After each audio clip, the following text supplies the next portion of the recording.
2019, I was meeting my future husband's family for the first time. It wasn't going well, but the one thing I had going for me was that my husband's mother was a psychiatrist, and as someone who'd always dreamed of working in mental health but didn't think I could get through college, I found her career interesting and she was keen to talk about it.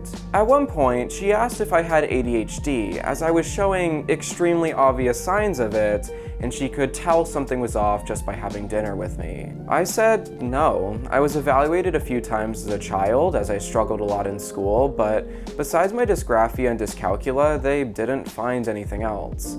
And yeah, my apartment is a biohazard, and I'm very inconsistent with my performance at work, but I've never been hyperactive, so I'm probably just young and bad at adulting. My husband's mother responded with what can be summarized as, "Shut the f*** up, you dumb bitch. Those are all telltale signs of adult ADHD." What followed was a 2-year journey through the US medical system, which exposed so many glaring flaws I don't even know where to begin. I was an adult who was not functioning as one, yet despite this, I was completely unable to get a doctor to even listen to me, much less pursue an ADHD diagnosis. You know who did listen though?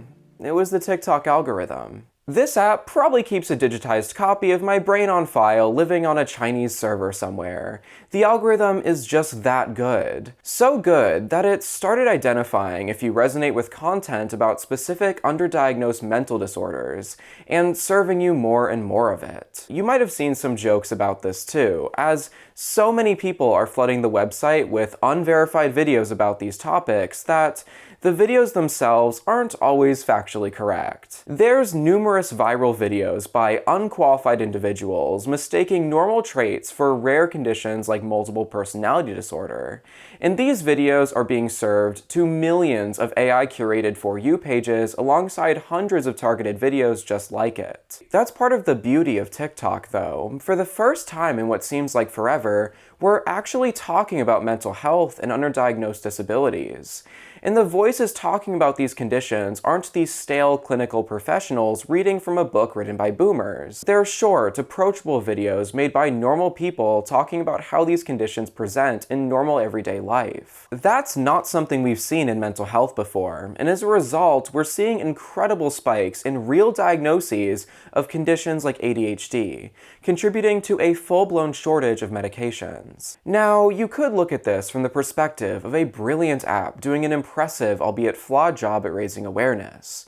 Or you could contextualize this with a medical system made so inaccessible and dysfunctional that the Gen Z dancing app is becoming America's primary source for mental health diagnostics. And I think you can tell by the title of this video that in this episode of Finding Subtext, we'll be focusing on the latter.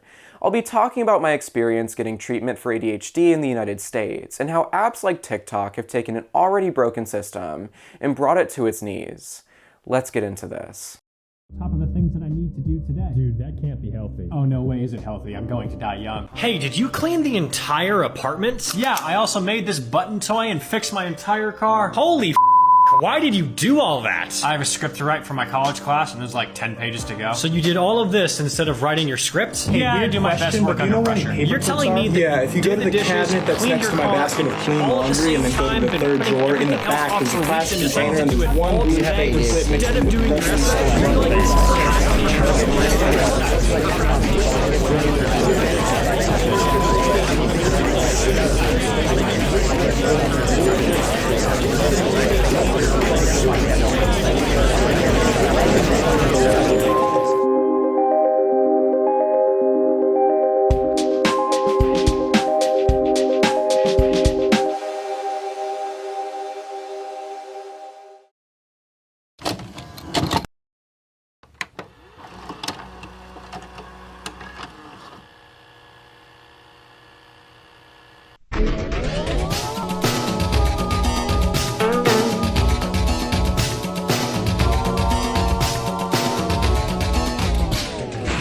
America prides itself on having the best healthcare system in the world.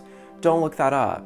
Sure, it may be the most expensive healthcare system by incredible margins, but it just works. We have no wait times, and we have the best outcomes, allegedly. Here, we treat mental health care pretty similarly to physical health, which could never go wrong because they totally present in the same ways. So let's say you're concerned about potentially having a mental condition. Where do you begin? First, you'll need health insurance. Assuming you're employed full-time, you'll likely get a subsidized insurance plan through your employer, with the average American paying $477 a month and the average family of 3 paying $1,230 a month. Once you have your insurance information, you'll need to go to their janky online portal and find a list of doctors in your area who will take your specific insurance plan.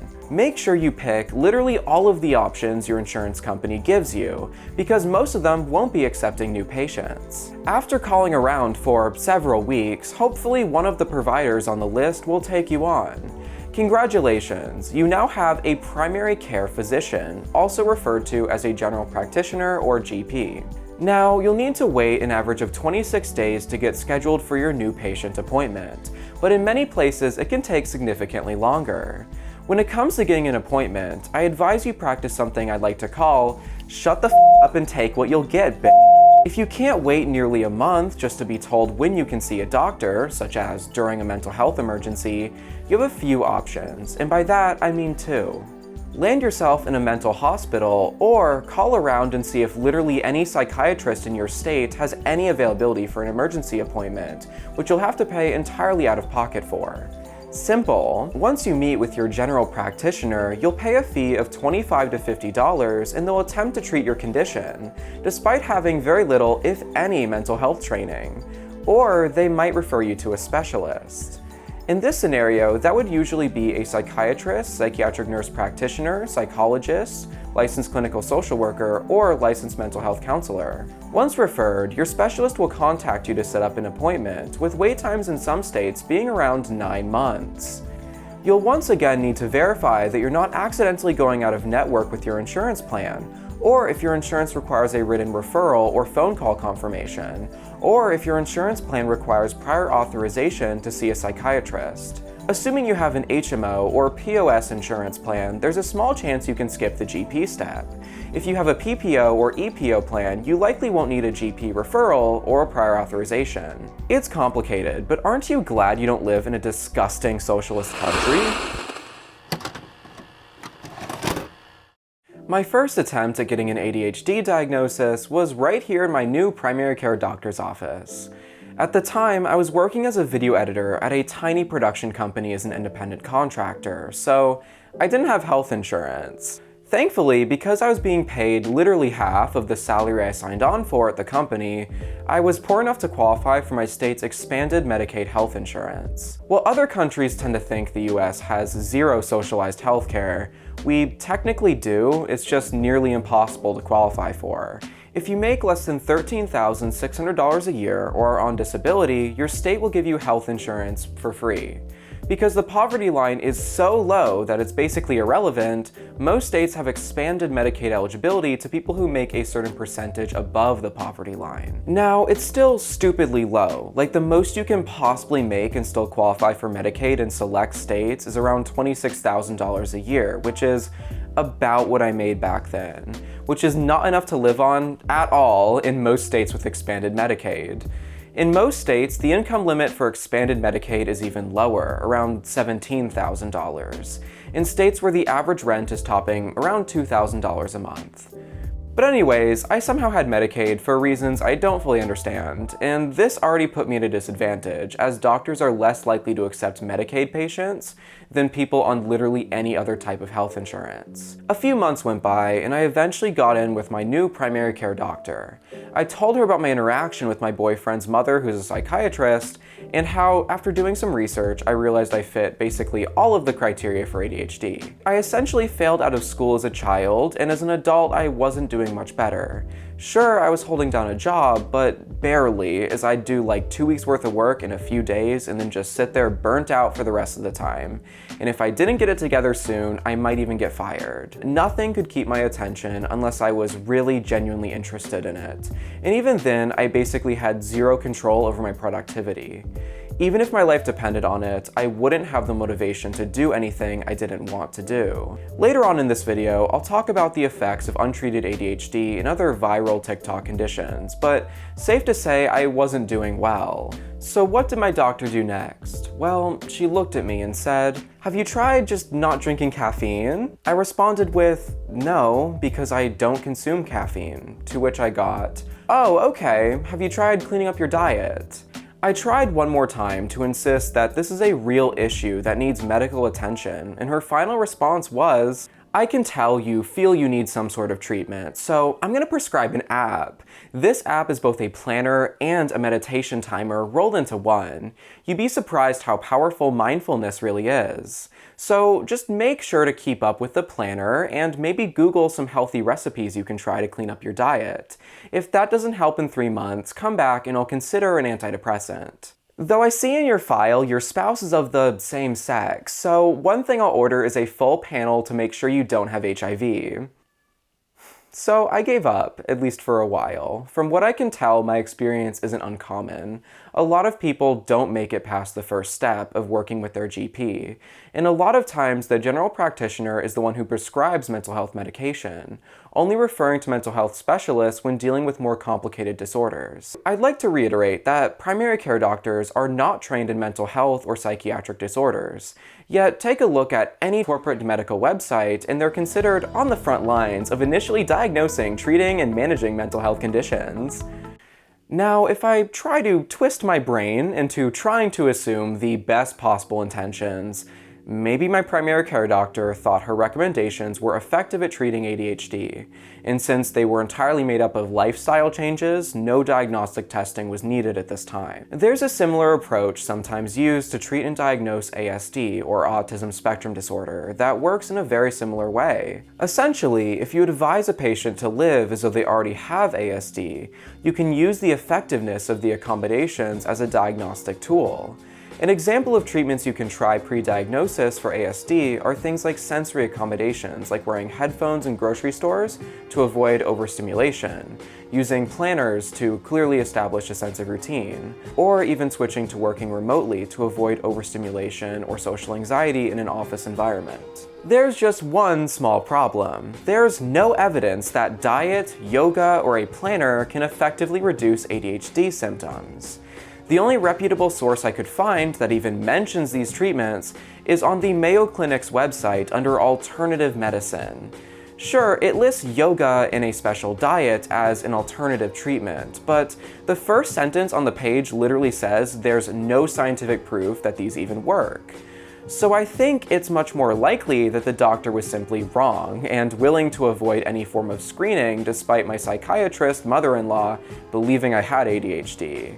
It seems I'm far from the only one who wasn't happy with the care provided. In a 2018 survey by the National Institute of Health, only 21% of those treated for a psychiatric condition by their primary care doctor rated their care as highly favorable, compared to 48% of patients who were treated by a specialist. In other words, patients were over twice as satisfied with their care when given access to both a GP and a mental health specialist. But how could this be when they get so much experience from being on the front lines of mental health? Well, besides the lack of mental health training, it's probably because our medical infrastructure is a for-profit system held together by duct tape and a prayer.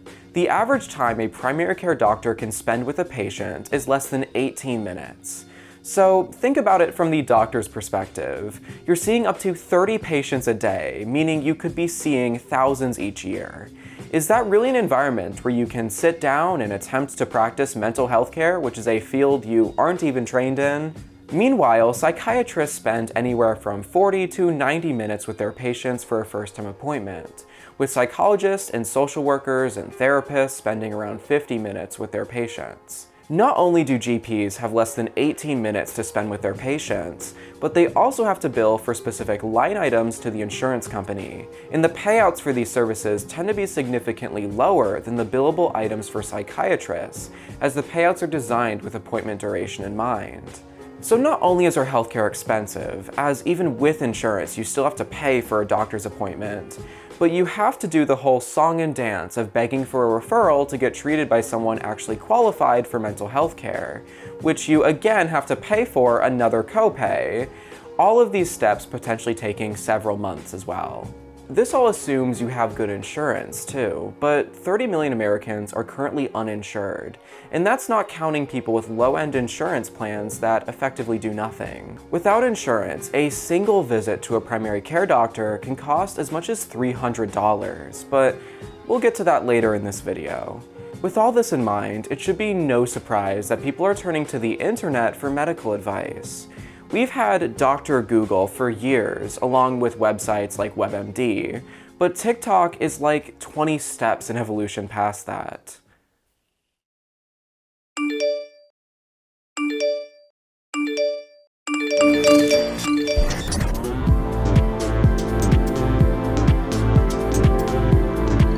TikTok is a divisive platform to say the least. According to some, it's poisoning society and will lead to the fall of the Western world or something.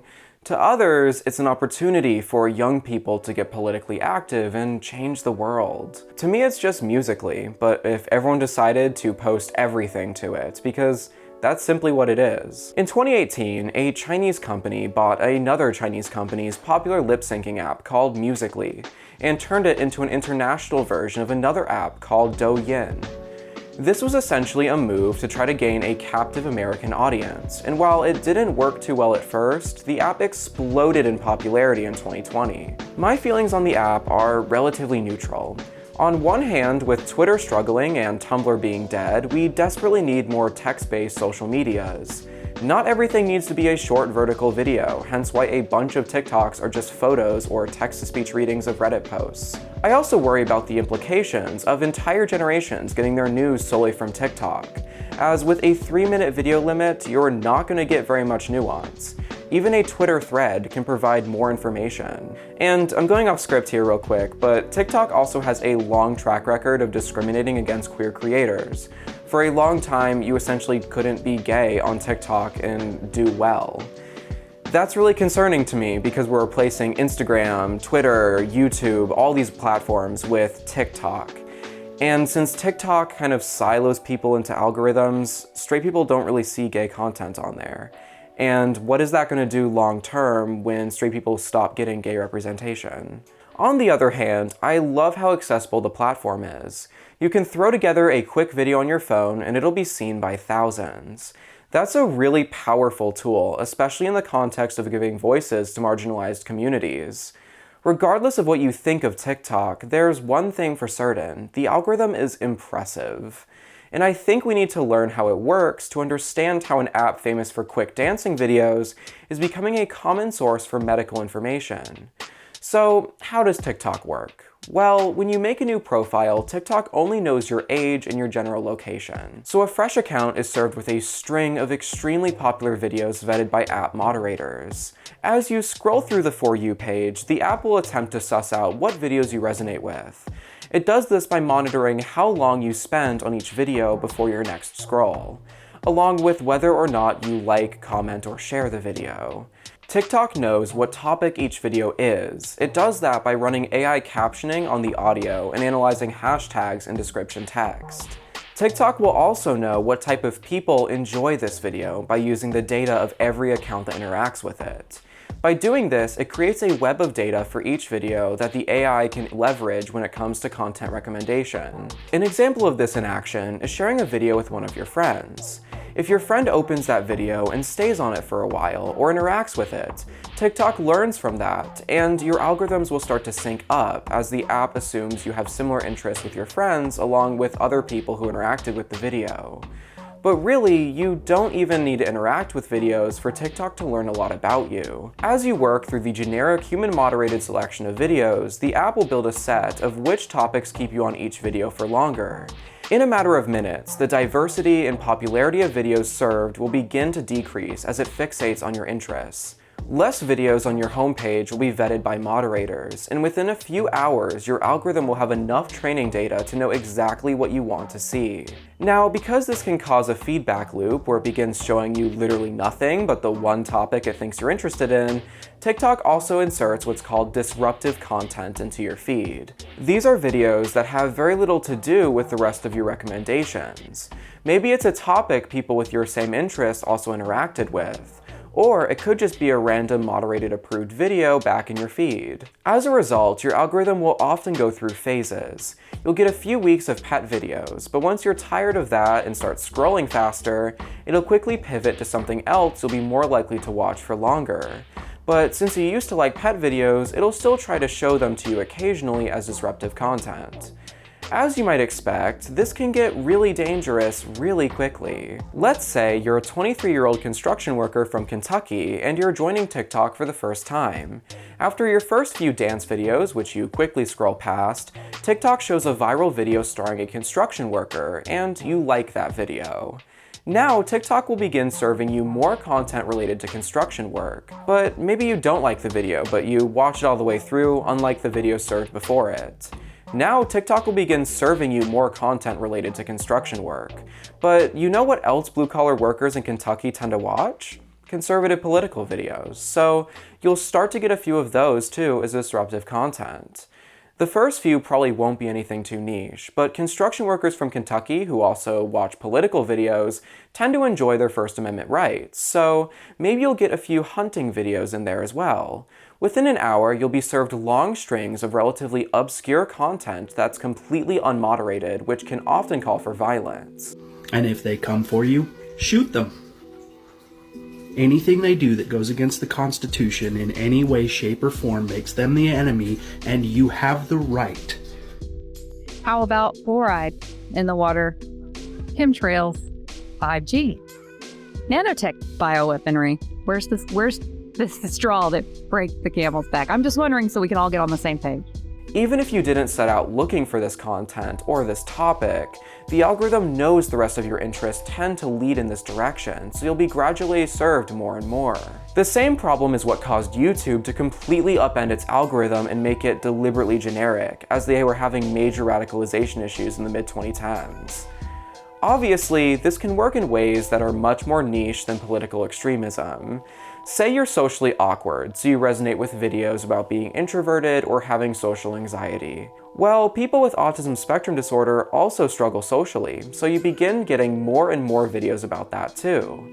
I think you can see what I'm getting at here. The algorithm can take relatively benign traits and connect them to hyper-specific communities. But maybe you just have social anxiety and not ASD. There's no way to know for sure without consulting a completely inaccessible medical system. So you make a determination on your own based on what limited information you're given. But that information could also be misinformation, as your feed is now so obscure there's no fact-checking. Conversely, you might discover that you really resonate with this content about ASD. Maybe you realize the panic attacks you get at the grocery store are actually from sensory issues, and the social anxiety you thought you had was actually just ASD. All the symptoms you wrote off as weird quirks turn out to fit the diagnostic criteria for a disorder you were never educated about. And now you have to figure out what to do with that. So what do you do with that? Well, you can keep trudging through a medical system that might as well have been designed to work against you.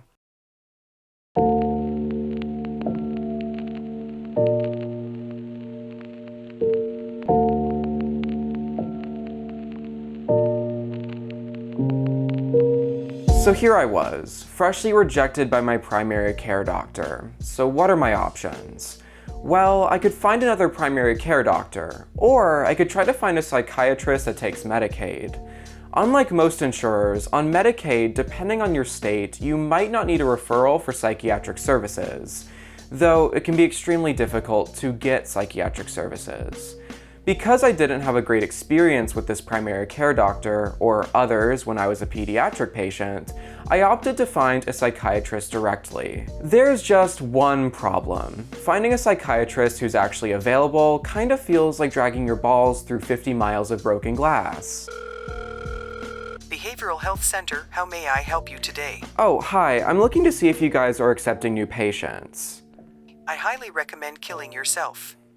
Okay. I eventually managed to get onto a waiting list for the one and only psychiatrist I could find in my entire state that takes Medicaid and new patients. Now, I mentioned earlier in this video that wait times in some states can be as long as 9 months. And I was getting really concerned about losing my job over my potentially untreated ADHD, and if it wasn't ADHD, I somehow needed to figure this out as soon as possible, so time was really of the essence. The waitlist was 14 months long. Greatest country in the world! So at this point, I began to wonder if I should try self-medicating.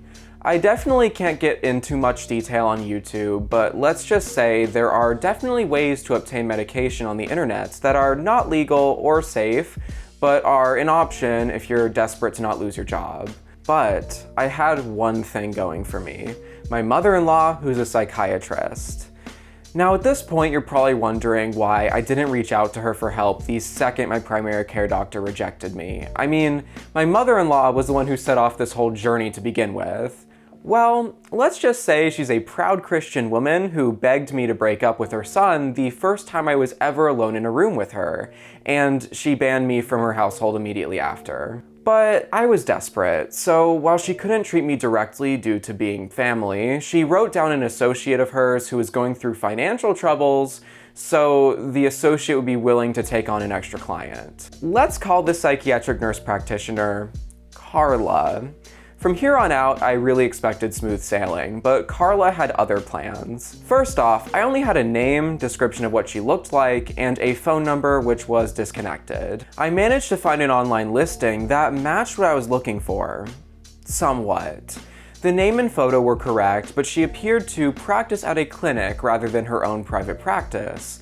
And the clinic had a website which was literally just a blank white screen. After further digging, I managed to find her private email address, to which I sent something along the lines of, "Hi, I know your mentor, please treat me like I will pop my pussy for some medical assistance, whatever it takes." To my surprise, I eventually got a response, saying something along the lines of, "No, you're an out-of-state resident, why would I treat you?" So, starting in 2020, in select states you can be treated by healthcare professionals in other states, usually neighboring ones. This was because of the 2020 situation causing immense strain on the already extremely understaffed healthcare system. By this point, it was mid-2020, and so the guidelines were out and professionals had been notified in applicable states. So I responded with a copy of both my state and her state's guidelines and hoped for the best. She responded that she could maybe treat me, but she'll have to look into it. Months go by, and after me begging some more, Carla decides that she'll have me video call her, but won't send medication to a pharmacy in my state. Fine, so we have our first video call, and Carla doesn't let me talk much, but says I probably have ADHD, and that we'll just see if an antidepressant will work as an unofficial off-label treatment for it. In the meantime, she wants a copy of my medical records and learning disorder evaluations from my childhood. And we're gonna do blood tests before any medication begins.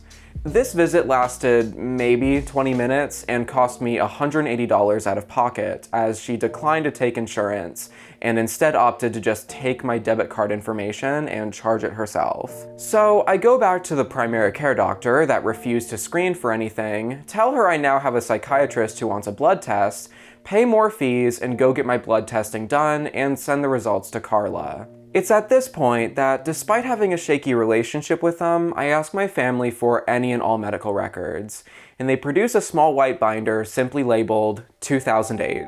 This binder told a story that leaves me kind of resentful to this day, to be honest. At first was a dysgraphia diagnosis. It's the one I was told I might have until I reached high school, when my mother told me I actually do have it. It's a neurological disorder that impairs handwriting and fine motor skills. The next bundle of papers was a diagnosis for dyscalculia, another learning disorder that I already knew I had. Then I turned the page to a dyslexia diagnosis.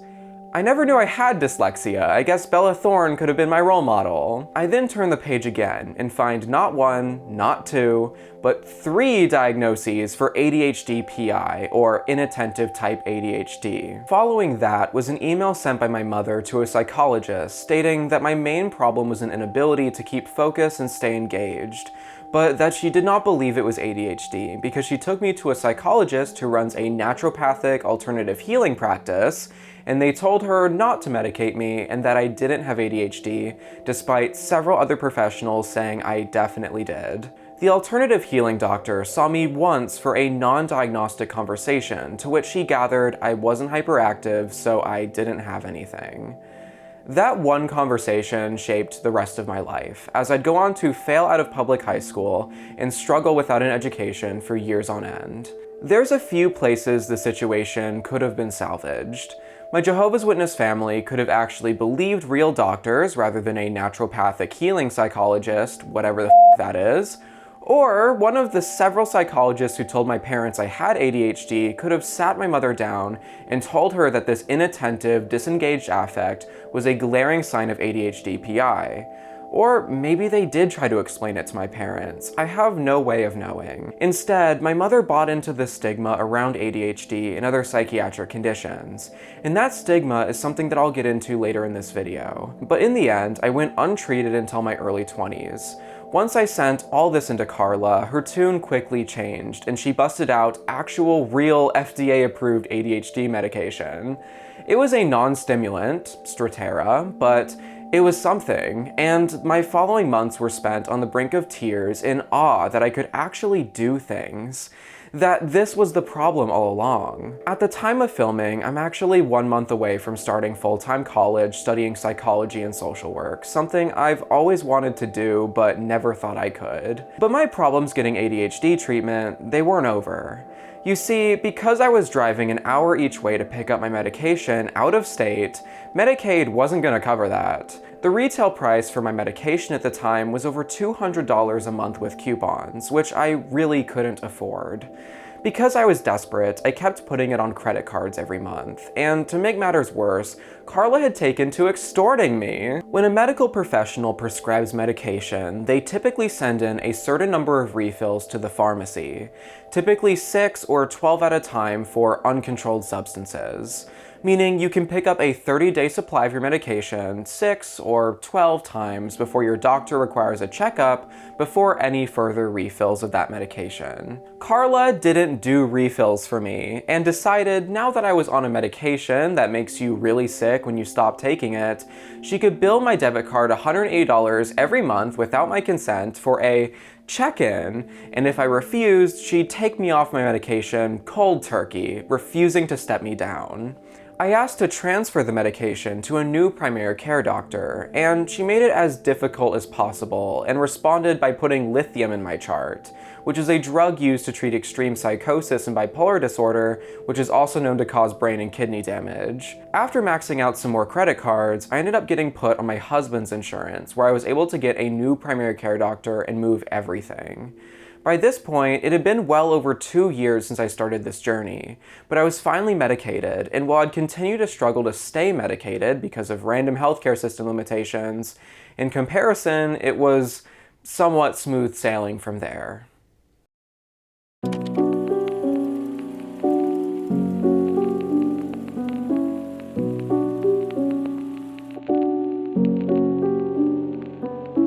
So let's say after several months of TikTok scrolling, you become convinced you have something. Whether it's ADHD, ASD, BPD, or something more conventional like depression or anxiety, what do you do with this information? Well, TikTok leads you in just one direction: telehealth startups.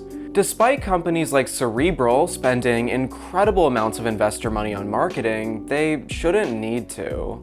As I've talked about for way too long at this point, it's a long, difficult, and really expensive process to get mental health care in this country. Wouldn't it be much easier just to open up an app on your phone and see a provider within minutes? In theory, there wouldn't even be a big difference in the quality of care compared to doing it conventionally. While some patients genuinely do prefer to see their practitioner in person, a video chat with a mental health professional will absolutely lead to better outcomes than seeing a primary care practitioner. In fact, according to 950 studies published from 2007 to 2015, clinical outcomes with telehealth were as good or better than conventional methods of care. Patients were more satisfied, and the immediate outcomes were better when patients could simply video chat with their practitioner from the comfort and safety of their own home. The problem is when for-profit tech startups try to make the next Uber but for controlled substances. As if the Elon Musk situation wasn't enough proof already that these tech startup bros do not know how to do anything effectively. Telehealth services Cerebral and BetterHelp spent more than $32 million on advertising so far this year, with over 40% of Cerebral's advertising budget going to TikTok alone. This year, Cerebral has had periods of spending over $500,000 a day on advertising, when last year they took away hundreds of their own providers' salaries and health insurance plans, citing a need for greater profitability. Okay, so I am editing the video like right now. I'm just sitting here vibing with my bird, putting together this YouTube video. And I just felt like doing this little like spontaneous aside because I am looking for videos to put in the video from TikTok. Like all of these graphics and everything, they need sample TikTok videos to be playing while I'm talking. So I wanted to go find some ads that BetterHelp has been running on TikTok. And I just somehow ended up in this weird rabbit hole that I didn't know would exist, where it's just, hold on. There are so many creator-sponsored videos for BetterHelp. These are entirely just paid ads because I just looked at like hashtag BetterHelp partner. 1.8 billion views, by the way. That's how many people have seen these BetterHelp advertisements on TikTok. That's insane. And like, maybe there's so many of them because they didn't pay the creators very much at all. And maybe that's also why they're so f***ing bad. Why are you so obsessed with me? Are you really signing up for BetterHelp right now? You know they can't fix you right. I'm going to speak to someone who actually knows what they're talking about. Could you at least try to make that sound natural? Look, like I have had YouTube channels in the past that have been big enough to receive sponsors and like brand deals. And so I've done this kind of thing before. But if you see me doing these like skit type ads where I'm just like, wow, I'm feeling down. Oh, have you heard of BetterHelp.com? Like, there's a gun to my head. Like, assume I have been kidnapped if you ever see me do that. Like, I mean, unless they pay, like, so well, which, like, maybe they do. I mean, they are BetterHelp. They have a crazy advertising budget. And I'm on, like, the millennial diet. Like, I can barely afford to eat 3 meals a day, so I could always use a bag, you know, but I don't think these creators are being paid that much. At the peak of my old YouTube channel, I had, like, 50,000 subscribers, and for a 30-second ad read, I think I was given, like, $700. And, I mean, that's a lot of money, but that's not, you know, do a skit for a shitty product amount of money. Like, when I did these ad reads in the past, I would only do it for things that I actually, like, used or believed in. And I don't think anyone really believes in the quality of BetterHelp treatment. Maybe I'm wrong. The quality of care is also really questionable on these apps. To find out how questionable, I went ahead and tried outsourcing my care to one of the biggest tech startups in the health space, Hims and Hers. I didn't really expect or want to put my care in the hands of an app, but I am expecting to move again soon, and I thought it would be a good way to see what it's like for the sake of this video. The sign-up process was super easy. You get a very modern emoji and animated GIF-filled questionnaire along with questions about your medical history. However, unlike my other experiences where I had to practically waterboard my doctors to get them to even think about prescribing anything, my Hims-assigned psychiatric nurse practitioner was more than willing. There was no back and forth interaction at all. After filling out the questionnaire, I sent a message asking for Lexapro, and they promptly sent me a bottle with no further questions. Just came in the mail. Hopefully I won't regret being born anymore. Now, upon sending the prescription, my practitioner sent a ton of messages inside the app warning me of side effects and generally what to expect. But I was surprised there wasn't a phone call or at least some interaction resembling a doctor's visit first. After the first bottle, they've left the prescription on auto-renew. That's it. From what I can tell, I could just keep letting it bill me every month forever with no feedback from me needed on whether the medication was even working. Lexapro is an SSRI antidepressant. It's a relatively safe medication when used as instructed, but it's still a pretty serious medication. One I'm not too sure should be given with literally zero consultation and no follow-up appointment.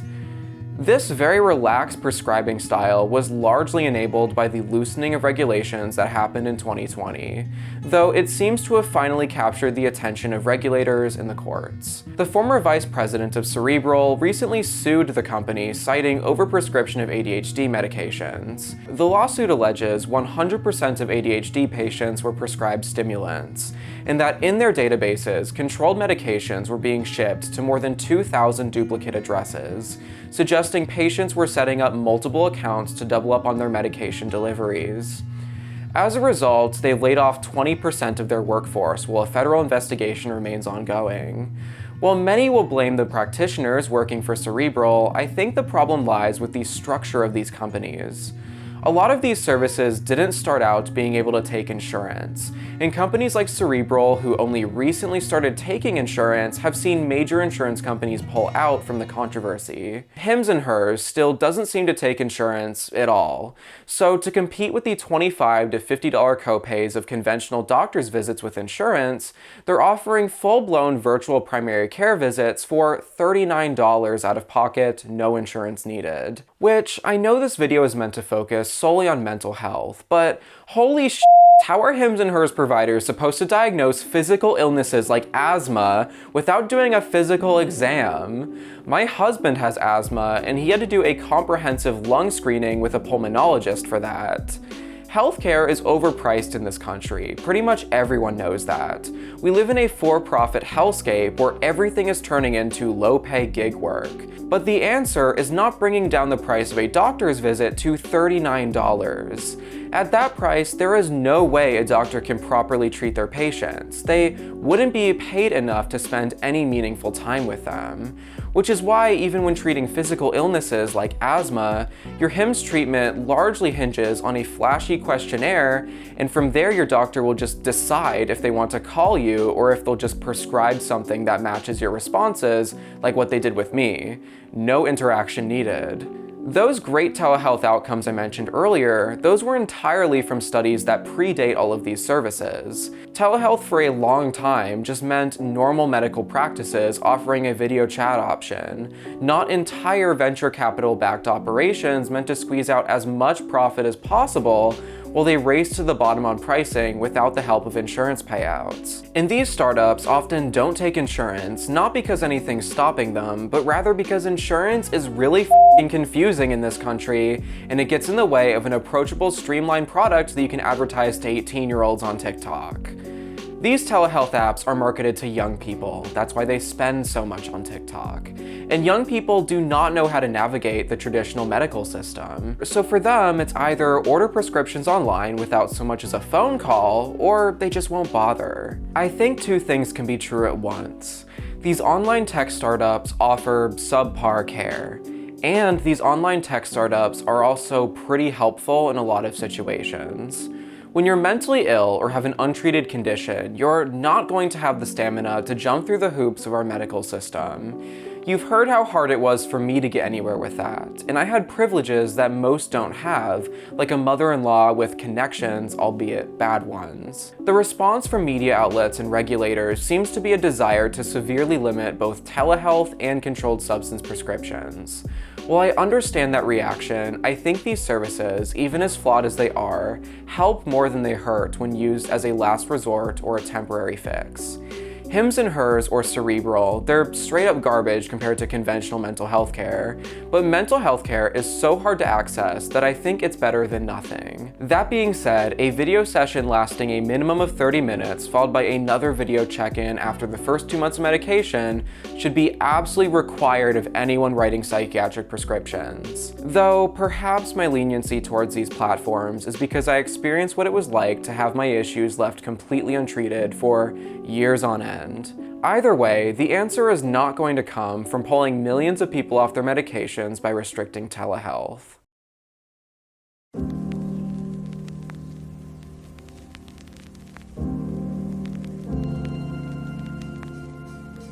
The realness.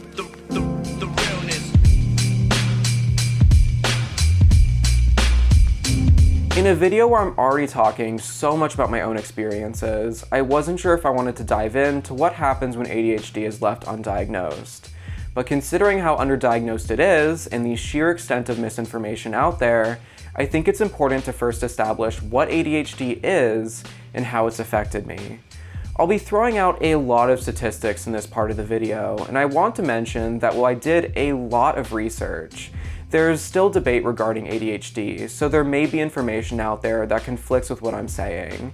Though I tried my best to use the most up-to-date sources I could, along with information that matches my experiences and the information given to me by a few psychiatrists. Okay, so what is ADHD? Well, between 4 and 7% of adults have ADHD, making it the second most common neuropsychiatric disorder other than depression. Roughly 80% of people with ADHD never receive treatment for it, and women are the most likely to go undiagnosed because the condition was considered only for hyperactive young boys until very recently. Around 80% of those with ADHD also suffer with at least one comorbid condition such as depression, anxiety, or OCD. Between 50 and 70% of people with autism spectrum disorder also have ADHD, and 2/3 of people with ADHD show signs of ASD, meaning these two conditions especially have a lot of crossover. These conditions were only recently found to have this relationship, as until 2013 it was considered impossible to have both. Some speculate your chance of having only ADHD is as low as 31%.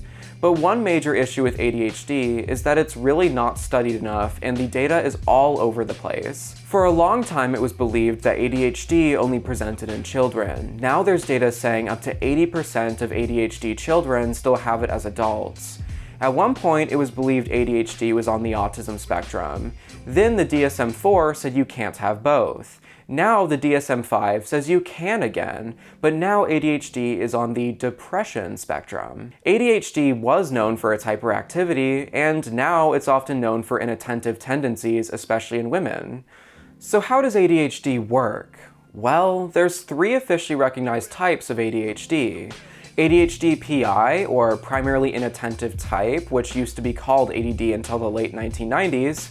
For the record, ADD no longer exists. Stop calling it that. ADHD-C, or combination type, and ADHD-HI, or hyperactive impulsive type.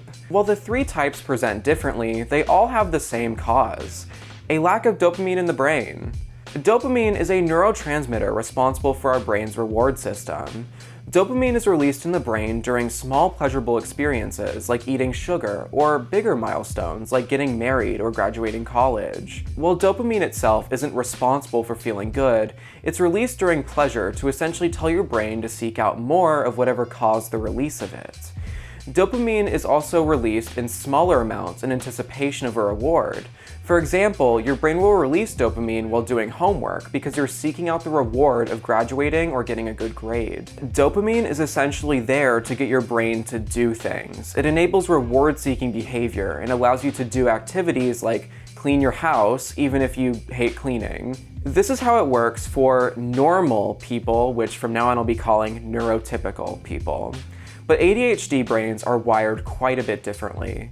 You can often see it really obviously in brain scans. People with ADHD have severely lower activity in the reward centers of their brain. Other visualizations are shown like this. There's still much debate on the relevance of brain scans when diagnosing ADHD, which is why it's not an official diagnostic tool, but research points to this being clinically relevant. With a disabled reward system, future rewards won't motivate you like they do for neurotypicals. For example, you logically know that you need to do your homework to pass your classes. But due to a lack of dopamine, you have what's called executive dysfunction, which is the main symptom of ADHD. With executive dysfunction, the idea of passing a class in the future won't give you the motivation to do the coursework, even if your life depended on passing that class. Your ADHD brain simply won't release anticipation dopamine to help you achieve your goals, so you'll sit there and stare at your homework and eventually fail the class. Because your executive dysfunction prevents you from having any motivation to do unpleasurable activities for long-term rewards, many people with ADHD will use other parts of their brain to compensate, like waiting until the last minute to do a task, which causes the anxiety center in your brain to override executive function and reward centers providing just enough motivation to complete the task. Forcing yourself to be constantly on the verge of a panic attack in order to function can cause long-term psychological and physical damage, but it's one of the only ways to get any motivation with untreated ADHD. And sometimes waiting until the last minute isn't enough, so you'll enter a self-deprecating spiral to raise your anxiety levels even more to counteract the dopamine deficit. There's been many times where I've spent hours on end staring at a clock, knowing something needs to get done and I'm running out of time to do it, but the anxiety from running out of time isn't enough motivation. So I begin telling myself how worthless I am, how I'm just lazy and stupid, and once I get emotional enough, I use the emotions as motivation. Though even if you do somehow achieve your goals, that reward gives you far less dopamine than it would if you were neurotypical, which signals to your brain that it really wasn't that important, and so you don't need to be as motivated next time. This is because, on top of the general lack of dopamine on an ADHD brain, the dopamine that does get released is flushed from your receptors much faster than it does for a neurotypical person, which is why some ADHD medications like Wellbutrin basically force your brain to leave the dopamine that does get released on the receptors for longer, exaggerating its effects to make it closer to neurotypical levels. Having a lack of dopamine can cause a lot of problems, and not just a lack of motivation for rewards. A lack of dopamine affects decision-making, cognitive regulation, sensory processing, physical movement, sensory and brain processing, and sleep. And that's not the full list. This is why people with ADHD have many problems other than a lack of motivation or focus. Here's a few symptoms neurotypicals probably don't know we deal with, just off the top of my head. Distortion of time, where sometimes minutes feel like hours, and other times you literally lose an hour or two having no memory of the time that just passed. Sensory issues, where sometimes touch, visuals, sounds, or smells can be physically painful or cause intense anxiety. Object permanence issues, where if an item is out of sight, you forget it exists. My husband once found over 40 new pairs of socks in a drawer in our closet, because I'd keep buying new pairs of socks, putting them in the drawer, and then believed I didn't have any socks over and over again. Social permanence, where if you don't see someone regularly, you forget they exist. Emotional dysregulation. Because of your executive dysfunction, you also can't regulate your own emotions as well, which is why kids with ADHD have temper tantrums and cry at far older ages than normal, and why I was almost misdiagnosed with bipolar disorder before my ADHD diagnoses were discovered. Social anxiety, caused by short-term memory loss and emotional dysregulation, especially present in ADHD-PI, which is the variety I was diagnosed with over 3 times. Hyperfixations, because sometimes the opposite of ADHD happens to people who have it. You can get stuck hyper-focused on one thing for easily 12 hours straight, even forgetting to eat or take care of yourself. I have all of these symptoms, and many more. If you ever wonder how these videos are made, I just hyper-focus for 12 hours at a time when I work on them. So it's no surprise the ADHD community posts so many TikTok videos about the mundane struggles of ADHD, because it affects basically everything you do in life. So, about my experiences. I don't think I'm particularly interesting, but people seem to really resonate with my last video, which was pretty personal. So, how did my undiagnosed ADHD-PI affect me? Well, this is what my kitchen in my apartment looked like before I was diagnosed. My husband, or, well, boyfriend at the time, had completely given up on cleaning up after me in an attempt to see how bad things would get. I honestly don't know to this day how he tolerated this. Maybe it's because he also has ADHD. The difference is his was always treated. But I remember literally breaking down trying to get myself to do the dishes. What's not pictured here is our basement, where I left so much laundry on the floor that it turned into a large pile of mold that covered the entire area around our washing machine. Because we couldn't afford new clothes after that, I did my best to sanitize my moldy, discolored clothes and kept wearing them. You could hold a gun to my head, and I would not clean this up. I left our kitchen like this until we moved out of that apartment later that year. The kitchen was such a biohazard, we discovered a few things living in our sink when trying to clean up enough to get our deposit back. Every day at work was hell. I was a video editor, which isn't the worst thing to do with ADHD, but the TV shows I worked on were so low budget, I was under-challenged and bored out of my mind. This is common. People with ADHD, even when treated, are far more likely to change jobs super often the second the novelty wears off. But I didn't have an education, so it was really tough for me to move jobs more frequently than every 2 years or so. It got to the point where I'd grab a handful of candy corn every few hours, and each time I'd make a few edits for work, I'd give myself one piece. I was trying to hijack my reward system with sugar in some weird primal way.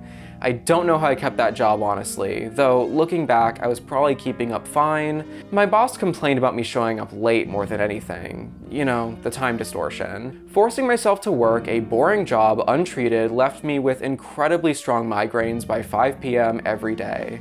I'd wrap up work by crawling into my disgusting bed with the lights off, wondering how I'll ever get anywhere in life. I felt so stuck because the shame of being unable to function like a normal adult was almost easier to manage than the idea of having permanent neurological disorders. Largely because I had no idea what having ADHD would entail, and I was scared of medication. But why was I scared of medication? Well, let me tell you a short story about a person who raised me who I'm going to keep unnamed out of respect for their privacy. Due to many reasons, I try to keep stories about my childhood pretty vague, but I'll do my best to get the point across. Around the time I was first diagnosed with ADHD, this unnamed person started falling behind in work. This person is biologically related to me, and they also failed out of school as a teenager, but unlike me, they landed a great career with amazing pay early in adulthood. But because they didn't have an education, they didn't have a lot of options, so their high-paying, flashy jobs started demanding more and more, and they were unable to sustain it or look for other jobs. I don't know if they have ADHD, but it's a highly inheritable disorder, so maybe my childhood diagnoses made them realize something. But instead of getting diagnosed and treated, they started snorting ADHD medications recreationally. Around this time, they became hell-bent on making sure I wouldn't be medicated. They told me that if I was medicated, I'd become a shell of my former self. A zombie drug addict who would never amount to anything. And if I wanted a good future, I'd need to learn how to develop a good work ethic. Looking back, it was probably projection, but it wasn't just them against my treatment. It was also my mother who took the advice of an alternative medicine doctor, and my religion, which wasn't so keen on medicine or mental health in general. By the time I was a teenager, this person's excessive stimulant use had changed to hard substances, and the productivity at work was replaced with psychosis and hallucinations. It got to a point where I was feeling incredibly unsafe at home, and I'm sure between the religious messaging and what I was witnessing at home, I internalized a lot of this. From there on out, I thought of all medication as inherently addictive and dangerous. I wouldn't take a Tylenol for all of those migraines, and to this day, my husband literally has to force me to take cold medicine when I'm sick. And I believe the lie that mental health issues were simply excuses for a lack of effort and merit. But effort and merit didn't get me very far, and it wasn't for a lack of trying. Looking back at my write-ups from the school psychologists, they all talk about how I was an incredibly hardworking child, but had major self-esteem issues and would literally pass out in class from straining to keep up without any assistance. As an adult, I definitely was trying as hard as I could to survive, but I didn't get anywhere until I found out I had ADHD. And I don't fully blame anyone directly involved for my lack of treatment, because society had been reinforcing what they were saying for decades. Thankfully, awareness is better than what it was in the 2000s, but we still have even celebrities complaining about this so-called made-up illness designed to push pills. But you know what happens when pills stop being pushed? More people with undiagnosed ADHD begin self-medicating. People with ADHD are more likely than anyone else to develop CUD, or let's just say, an addiction to the devil's lettuce. Let's just call it grass. There's very limited information about the comorbidity between ADHD and CUD, but one reason it's so prevalent is because the main thing grass does is increase your dopamine levels. As a result, many self-medicate with grass, to mixed results. It's an official reason to get a medical card to purchase grass in some states. I think I put ADHD on my medical card application at one point, but it's not clinically proven as a treatment. So in addition to my ADHD meds, I'll seed my lawn as a last resort to keep myself focused on a task. But for many people with untreated ADHD, they go for something more dangerous than grass.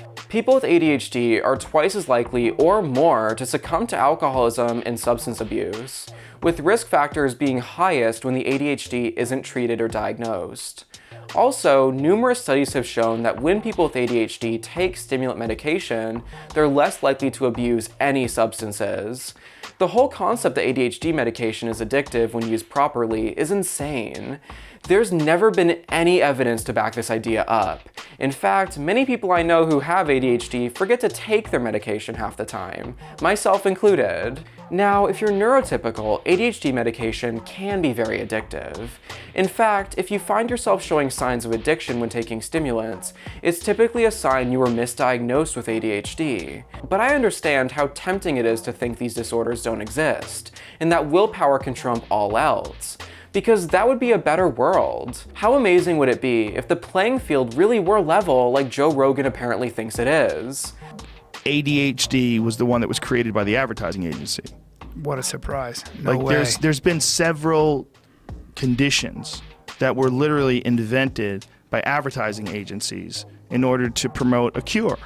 So it's attention deficit hyperactivity disorder. Yeah.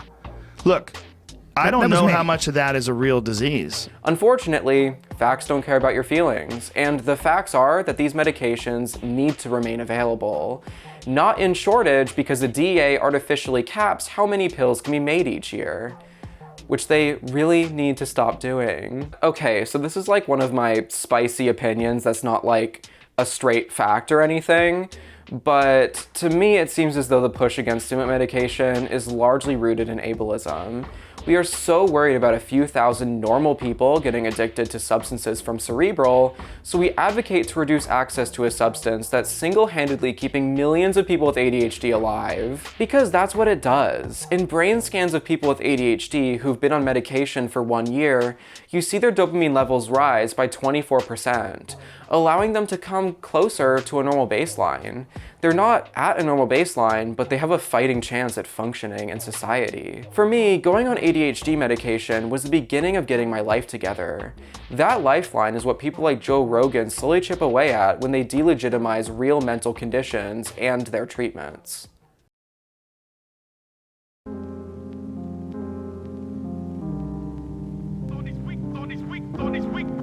Rapper steady making hits, fuck that. By 94, bring the skills back.